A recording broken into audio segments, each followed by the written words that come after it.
Breakfast puppies? This podcast contains adult language and content and is meant for mature audiences. Listener discretion is advised. Live from Radio City Music Hall, it's the Glitterbois. Okay, not really.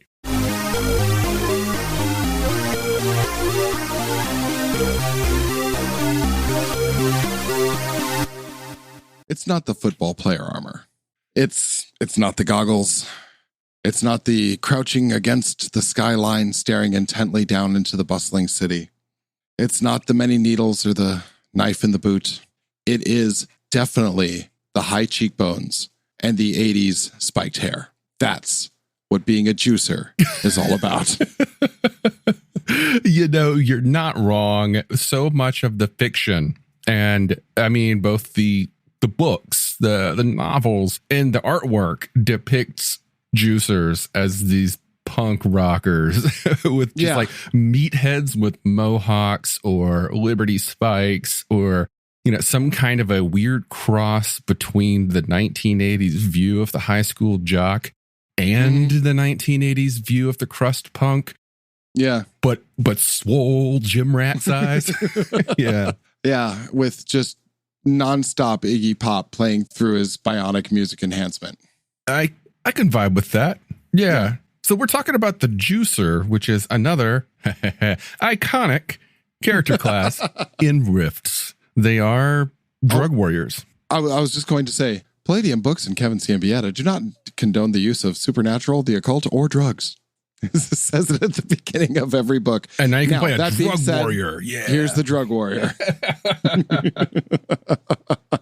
Yeah, so the premise is you go into some chop shop somewhere, you strap into a table, they plug some wires into you, they connect a little thing in your chest, you set up with this harness that you can't take off, some needles go in, and now for the next 5 years and some change, you are just being constantly plugged up with juice. Yeah, you are steroid methed to the absolute limit. There's a lot of things like this in pop culture. There's Captain America, though he only had the one shot. The one I'm thinking more is, and it shames me to say this, but because I have such love, but it's Master Chief, John 117, taken off the streets, drugged to the gills, outfitted with new synapses and new reflexes, made to be swole, and sent out to kick alien ass. It is a pretty common trope in science fiction. Drug warriors, you know, either through taking something themselves intravenously that they got off the street, or literally going into some military operation and getting turned into drug man. I'm gonna go punch the bad guys. I mean, even the best of the fiction has it. It is by the juice of Safu, the thoughts acquire speed, the lips acquire stain, the stain becomes a warning. It is by will alone. Yeah, drugs. Yeah. It is by will alone I set my mind in motion, but the drugs also help. So, the juicer, been around. It was, honestly, when this came out, everyone wanted to play a juicer because this was the rebellious. This was, when this came out, the war on drugs was in full swing. Dare education was going on in our schools. And this was the nerd's way of saying, nah, drugs are good. But Palladium doesn't condone drugs and the use of them, mind you. But yeah, juicers are like drug-fueled supermen. They are strong. They are fast. They are tough. They're awesome. The 99-pound mother that lifts an SUV off of her husband after a horrible auto accident. That is where the juicer lives for 5 years. He's not a candle burning at both ends. He's a road flare that was tossed in a bonfire that had a grenade in it and lots of whiskey. The sheer amount of chemicals that the human body can be made to induce, the juicer multiplies that by a factor of 10. It's just go. And it's a really fun class to play. So let's take a look at what makes the juicer mechanically viable. Now, if we start with the butts juicer, we get an interesting phrase. But also we can see the foundation of the juicer's role in the game. They get a lot of physical bonuses, but I want to say that the two most telling items on the list of powers are that they get an additional 2 attacks per melee, and they get that sweet, rare, elusive automatic dodge ability. If you've been listening thus far and you're not quite sure what an automatic dodge is, it's essentially a free defense that costs you no actions using your dodge bonus instead of your parry bonus. Meaning if you had, let's say, what does a juicer have, like 7 attacks around? Well, we're going with the Butts Edition rules, which has the assumed 2 free attacks for being human. And they start with hand-to-hand expert or martial arts. So they'll have a base of 4 attacks. So at level 1 with their 2 bonus attacks, and they took boxing because you take boxing if you're a juicer. They start the game with 7 attacks per melee at level 1, and they don't need a robot to do that. So what that means to you is you're the juicer and NPC is the evil DB come to slay the village. I'm way outclassed. I'm going to have to wait for my moment. Instead of spending all my attacks every time the DB attacks me, the auto dodge just allows me to roll my dodge with every attack. I dance around. I do Jet Li moves around the spears. We made a joke in a previous episode about how you can always take attacks from the future to dodge in the present. And theoretically, that means that you could dodge and flip your way across a battlefield, an active battlefield, to just dodge. You would, have to stop and rest for a few minutes when you got to the other side before you could do anything, but you might get there eventually alive. The juicer doesn't have to do that. They just get to dodge without spending those extra attacks. And the reason that's good, right? Because you might be thinking, well, I also get to parry. So parry's free. What does it matter if dodge is free? Not everything can be parried. One cannot parry bullets or energy blasts. There are, as always, exceptions to this rule. But a character the size of the juicer cannot parry such things. But he sure can dodge it. He can pirouette across that battlefield just fine. Mm-hmm. Downside is, of course, is that it takes a toll. You die fast. There is a mechanic written in it that says a chance for life, detox. And that hurts. I don't think juicers should detox unless it's the wise old juicer that taught you how to use your powers. I think juicers should die on the field of battle gloriously. That is how I interpret the class as well. I just think it's a shame that Abel died before he found a juicer shop. That's really the only thing. Yeah, there is an extended mechanic, a roll of percentiles that cascade into one another for whether your juicer may get detoxed and survive said detox to go on and live the rest of their life past the end of life that normally comes with the juicer, which we should note that one of the mechanics of the juicer is the character will _die after 5 years and 4d6 months of being a chemically induced Superman. There are no exceptions, no saving throws, no hope. The body is destroyed, used up. The only way to prevent this is with the detox, which probably won't work. It's bad. It's bad. And your chances of success diminish greatly the longer that you are a juicer. They remove the biocomp. And dear listener, that would be the system that contains the juices that pump through your body. Injects them on demand. You reduce all physical attributes to 8, like no matter what you had. Oh, I'm sorry. You had a strength of 27. No, not 27. 8. You're 8 now. I mean, honestly, I can't recall a game I've been in that lasted more than 5 years of game time. Yeah. Like life got in the way, the DM moved, something happened. So I could go for it, man. It's another good character class to give to someone, to offer to someone who's new to the game and doesn't know what they want to play and doesn't know how the mechanics work. You can simply say, look, here's a juicer. Go forth and kill. You'll figure the mechanics out along the way. And if you die, well, guess what? It's part of the class anyway. Yeah. Isn't there a whole war about juicers, the Juicer Uprising or something like that? I've never read the book. Have you? I have. It's essentially a campaign of... Okay. It's a campaign where the coalition is doing some nefarious things, as they tend to do, and somebody twirls a mustache and it's like, let's kill all the juicers, sir. And that's essentially it. Like, some mustache twirling coalition jackass in command decides that he has a foolproof plan to kill all the juicers. And that's the whole campaign. It's fascinating in that it goes in directions you're actually not expecting. As much as I am making fun of Kill All the Juicers, it's actually a good book, and it has some interesting new takes on the juicers. If you want to play one that is more than just this guy, however cool he may be, you're thinking, I need something cooler. Juicer Uprising has you covered. Drugged up Death Wish jock. Have you wanted to play a juicer lich? Juicer Uprising has you covered. Wait, what? How about a juicer who only pumps dragon's blood? Juicer Uprising has you covered. Will that get you high? You gotta find out, man.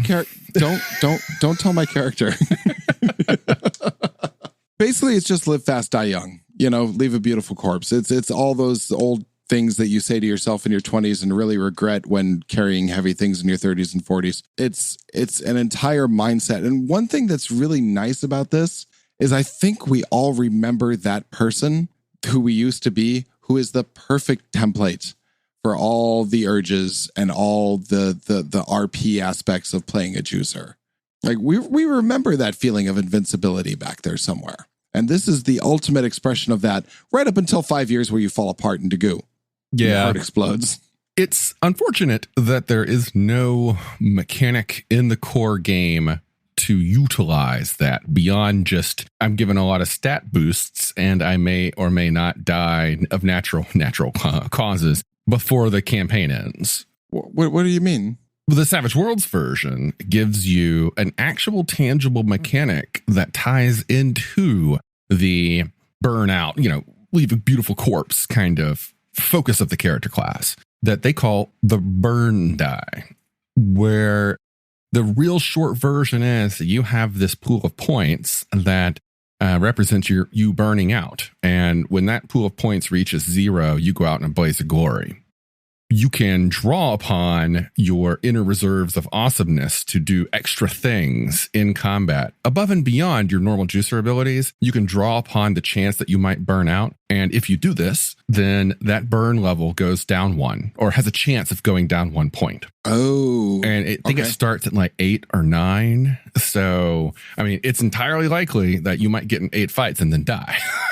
if you keep burning and you keep rolling those ones. You have a die that you're rolling for extra power, and every time you do, your life gets shorter and shorter, kind of thing. What kind of extra power is available? It's not like an automatic success of a weird thing. What is this? So, talking about the way that Savage Worlds works is they have in Palladium you roll a d20 to do most things or to do attacks, and you roll a d percentile to do skills. In Savage Worlds, you always roll the die that associates with whatever you're doing. So anywhere from a d4 to a d12. So your skill die, my fighting die, you roll your fighting die to shoot. So let's say you're a juicer, you get it at d12. That's pretty good. And you also roll what's called a wild die. And then you roll the dice, and whichever of those is higher, that's what you use as your success roll. The burn die gives you an additional die that can add to your result. Okay. So let's say you rolled your attack to shoot someone, but you didn't hit them, but you're close. So you use that burn die to boost it. Whenever you roll it, if it gets a 1, then your burn rating goes down. So your 8 or 9 points or whatever get closer and closer and closer to death. Okay. So whenever you draw upon that inner reserve of power, there's a chance that you will also bring yourself closer to death. So you're basically burning out. Right. Yeah. You're going too hard, too fast, using too much juice. Yeah. And they have something called a last call, which is when you when your burn pool that starts at 8 or whatever gets lower and lower, at certain points, I think it's like when it gets to 2 or 3, your burn die goes up from a D6 to a D8, and then it eventually goes to a D10 and then to a D12, meaning the closer you are to death, the more powerful you are. Right. Which I think is pretty cool. Yeah. It's easy enough to adapt. It lends a wistfulness to the heroics that hopefully the character is acting upon. You know, Yeah. It's like, I can do this, I can save us, but this is going to cost me, which makes it interesting. I've got an optional alternative approach to something like this that I like to offer players who want to play a juicer. And that is make a character, and I want you to level him up to level 15, but I need you to do it level by level. You need to make the character at level 1, then figure out what he is at level 2, and then level 3, and then just pre-plan all this stuff. Each session that we play, you go up a level. After 15 sessions, you go out in a blaze of glory, or you die an ignoble death, but it has to happen at the end of that session. Oh, that's hard, man. Mm-hmm. I think the juicer is another one that's really good for the noob. I'm glad you suggested that. That's really all there is to it. It's mostly attitude. With this, you're 10 times faster. You're 10 times you're more observant. You have that meth vision. You're 10 times stronger, but you know you're dying, and that kind of makes you, while heroic, it also makes you a tragic figure. And I want to see that played in anyone who's playing it. In fact, the juicer is so unique in that they get their own special limited class availability category of strength. Juicers are one of the few classes that gets what's called augmented strength, where you are not as awesome as supernatural, you are not as awesome as robotic, but you are much better than normal. And that gives you the ability at certain tiers of strength as a juicer to automatically do mega damage with your fists. Yeah. I do want to see the one moment, because I don't think there's anything for this in any amount of strength from normal human to against robotic. I want to see that anime moment where they catch the robot fist. But I don't think that can actually happen in Rifts, you know? It could with a super high juicer strength and a lowish robot strength. Right. Yeah. So, because no matter how high you are as just plain mortal, just unaided strength, you'll never get there. You could have a 50 strength. You are still made of flesh. Yeah. Yeah. Oh yeah, you stopped it, but the hand stopped it, but it just pushed your shoulder out to your back and your whole arm's going backwards. Yeah. All right, well, I think that's the juicer. Yeah, I don't really have much else to say about him. The juicer does have special gear. There are weapons in the game that only juicers can use, or robots kind of things. There are skills that only juicers can take. Like there's a kind of combat driving skill that's only available to the juicer because they're the only ones whose body can take that kind of punishment while also moving as fast as it requires to perform said skill. And they also get a cool rifle. It is a relic of older times. It's like a 3-in-1 rifle design. It's the assassin sniper rifle, the JA-11. It's pretty cool. Very iconic. All right, we're going to buy a thesaurus before we do another one of these. We've been really bad. We've been abusing that word. But the thing is it's the one that fits. It fits so well that it is the name of how you build a character in Savage Rifts is by taking an iconic framework. Yeah. So hopefully you Savage Rifts people are a little happier now. He said there was something cool about it, okay? It's a really cool mechanic. You know, I don't hate Savage Rifts. I just don't like it. It's just not for me. You know, judging by the conversation we just had on the Discord with that guy about the art, do you think that one of the reasons you don't like Savage Rifts is because of the art? I know we touched upon that, but I do know for me that when I see that particular style of constipated ninja leap, I just, something inside me turns off and I just more of the same. Possible. Because Savage Rifts did have that style. The art in Savage Rifts does not inspire me. Yeah. And I'm pretty sure we ranted about the art, both of us. We did. In that episode. It just doesn't inspire me. It doesn't seem to capture the feel of what Rifts is to me. Now, Rifts means many things to other people, and everybody has their own interpretation because, after all, you're supposed to unleash your imagination. Yeah. I just didn't quite get that feeling of fun. And to be fair, at least 3/4 of that is nostalgia. This grabbed us at an early age. There was nothing like it. And, that'll always be there for us. Mm-hmm. Of course, they won't have that because that's mass-produced commercial crap art. But although, again, one cool thing is that it does have a picture of Abel McVinner on page 75 of the yes. Unintentionally so. Oh, well, okay.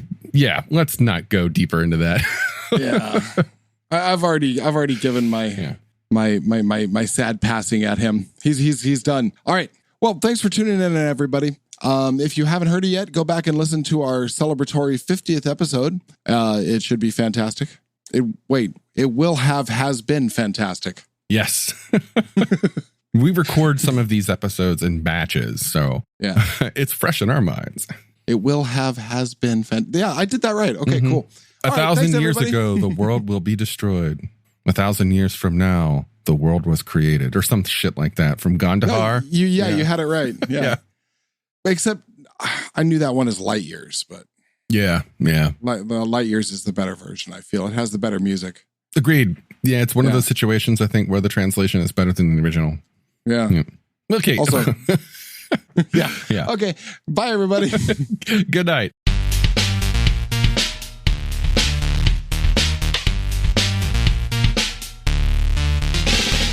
You've been listening to The Glitterbois, a Palladium Books fan podcast. Glitterbois, Rifts, the Megaverse, and all other such topics are the property of Kevin Siembieda and Palladium Books. Please buy all their stuff and help keep them in print and making more games. You can order directly at palladiumbooks.com, and their entire catalog is available digitally at Drive-Thru RPG as well. Our opening music is 8-Bit Bass and Lead by Furby Guy from freesound.org. This closing music is Caravana by Philip Gross, available at freemusicarchive.org. All sound effects used are self-made or acquired via Creative Commons 0 license. If you like what you have heard, find us on Twitter and Facebook as The Glitterbois. That's BOIS. And check us out online at breakfastpuppies.com/glitterbois. And also join us on the Breakfast Puppies Network Discord at breakfastpuppies.com/discord. And if you want to help us out, please spread the word and help us build a community. Thanks again for listening. We'll catch you next time.